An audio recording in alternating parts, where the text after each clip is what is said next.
शनिदेव 138 दिनों के लिए वक्री होने वाले हैं और उनकी ये वक्रस्त स्थिति कन्या राशि के लोगों के जीवन पर किस तरह से प्रभाव देगी।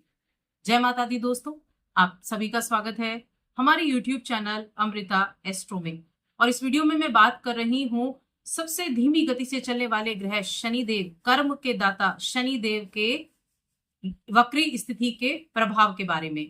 तो देखिए, अगर कन्या राशि के जातकों के लिए देखें तो शनिदेव आपके 5वें घर के स्वामी है और आपके 6ठे घर के स्वामी है और अभी वो आपके सप्तम भाव यानी मीन राशि में विराजमान है। अब ये 13 जुलाई को मीन राशि में वक्री हो जाएंगे और कब तक वक्री रहेंगे? 28 नवंबर तक वक्री रहेंगे। ये जो लगभग 138 दिन का समय है वक्रस्त स्थिति का, इस दौरान क्या चीजें आपके लिए अच्छी होंगी, किन चीजों से आपको सावधानी रखनी होगी, इसके बारे में हम विस्तार से जानेंगे। सबसे पहले जो ये वक्रस्त स्थिति होती है ये क्या है? तो देखिए, जब भी कोई ग्रह वक्री होता है, वो वक्री क्यों होता है? क्योंकि सूर्य से जब 120 डिग्री से ज्यादा का इनका 120 से डिग्री ज्यादा हो जाते हैं तो क्या होता है कि ये कोई भी ग्रह वक्री हो जाता है। बुध भी वक्री होते हैं और ये शनिदेव वक्री हुए हैं, गुरु बृहस्पति भी वक्री होते हैं। तो इनकी जो ये वक्रस्त स्थिति है ये इनको बहुत अधिक पावरफुल बना देती है, यानी कि इनका चेष्टा बल बढ़ा देती है, तो इनकी पावर बढ़ जाती है।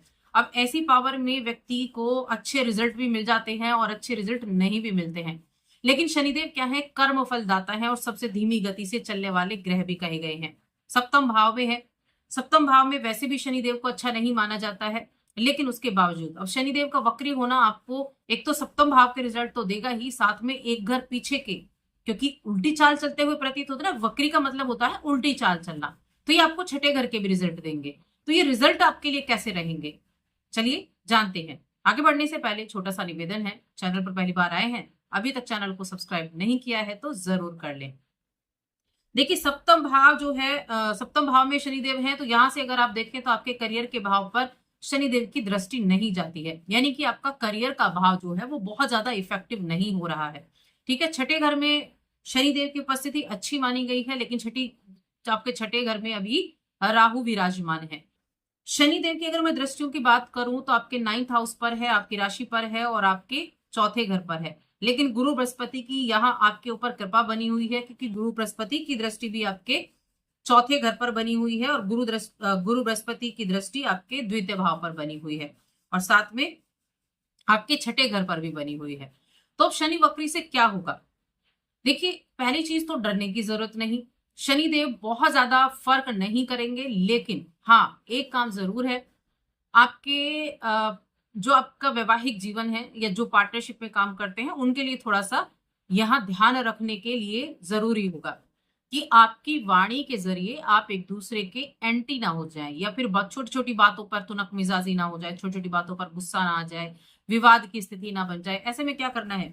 ऐसे में करना यह कि बातों को नजरअंदाज करें, धैर्य रखें, पेशेंस के साथ काम करें तो चीजों को संभाल सकते हैं। ऐसी जो परेशानियां हैं उनको टाला जा सकता है, थोड़े से पेशेंस और थोड़ा सा बातों को नजरअंदाज करके। अपने पार्टनर के साथ अपने जितने अधिक अच्छे से आप रहेंगे उतना ज्यादा आपके लिए अच्छा रहेगा। शनि की महादशा चल रही हो, राहु की महादशा चल रही हो, शनि का अंतर चल रहा हो, तब ये ज्यादा परेशान आपको कर सकता है। लेकिन बाकी चीजें आपके लिए कैसी रहेंगी? जैसा कि मैंने कहा कि करियर आपका अच्छा है, थोड़े एफर्ट ज्यादा करने पड़ सकते हैं लेकिन रिजल्ट मिलेंगे। देखिए, यहाँ मैं एक बात और कहूंगी कि मंगलदेव अभी आपके 12वें घर में बैठे हैं तो आपके खर्चे हो रहे होंगे।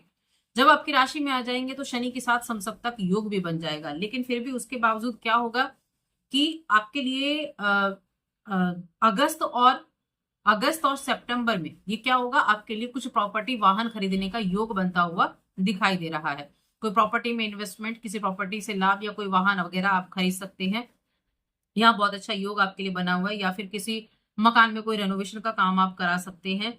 और अक्टूबर और नवंबर में क्या होगा कि आपको ट्रेवल से लाभ मिलेगा, ट्रेवल करने के मौके आपको मिलेंगे, मेहनती आप होंगे, लेकिन वहां आपको कम्युनिकेशन का ध्यान आपको जरूर रखना होगा।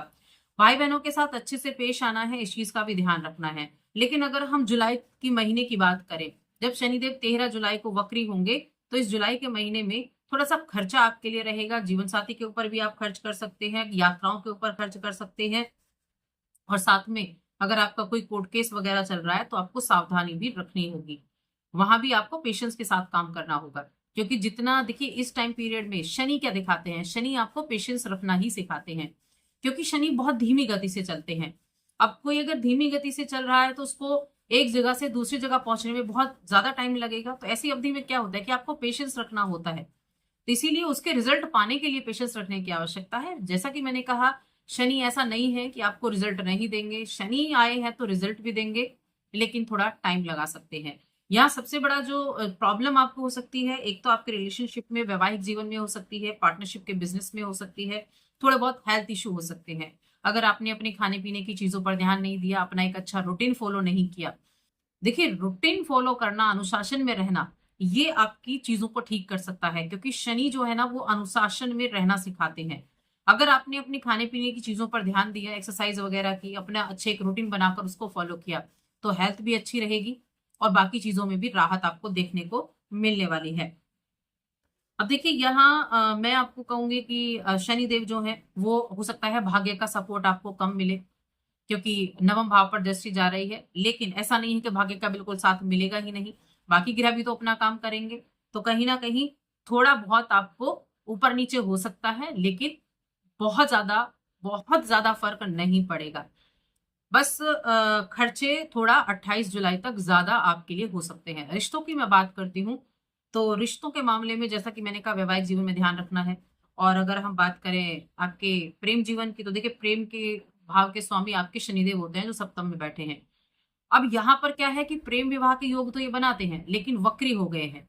तो प्रेम विवाह के लिए भी थोड़ा सा ध्यान रखने की आवश्यकता है। घर परिवार में अगर बात करने जा रहे हैं तो एक अच्छा मौका देखकर और घर वालों की थोड़ा सा मूड देखकर आपको बात करनी होगी, क्योंकि शनि के वक्री होने का बहुत अधिक प्रभाव में आ जाना, प्रेम विवाह के लिए शनि अच्छे हैं, लेकिन थोड़ा सा अभी सावधानी रखते हुए काम आपको करना होगा।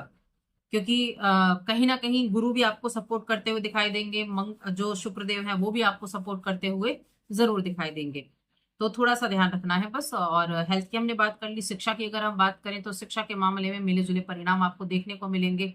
आपको अपने किसी कंपटीशन की अगर तैयारी कर रहे हैं तो वहां अपने पूरे एफर्ट लगा दीजिए, क्योंकि उम्मीदें, देखिए हमेशा एफर्ट लगाकर अपने कर्म कर कर फल की चिंता किए बिना बस कर्म पर आपको ध्यान देना है।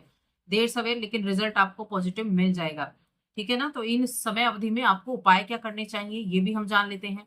क्या उपाय आपके लिए अच्छे रहेंगे? सबसे पहली चीज तो है, उपाय के लिए सबसे पहले तो आपका सप्तम भाव है, जो सप्तम भाव को आपको ठीक करना है। तो उपाय के तौर पर क्या करना है, एक तो विष्णु सहस्त्र नाम ये आप प्रतिदिन कीजिए। लगभग 10 से 15 मिनट आपको लगेंगे। पहली बार करेंगे तो आपको 15 से 20 मिनट लग सकते हैं। प्रतिदिन विष्णु सहस्त्र नाम का पाठ करना आपके लिए बहुत अच्छा रहेगा। और दूसरा आप उपाय क्या कर सकते हैं, किसी भी व्यक्ति को शनिवार के दिन खाना खिलाएं। निर्धन व्यक्ति को, अपंग है, निर्धन है, तो जो किसी जो अपने कुछ करने लायक नहीं है, वैसे व्यक्ति को आपको खाना खिलाना है, लेकिन शनिवार के दिन खिलाना है। तो इन उपायों को आप करें। बाकी आज की इस वीडियो में इतना ही। वीडियो कैसी लगी हमें कमेंट करके जरूर बताएं। जय माता दी।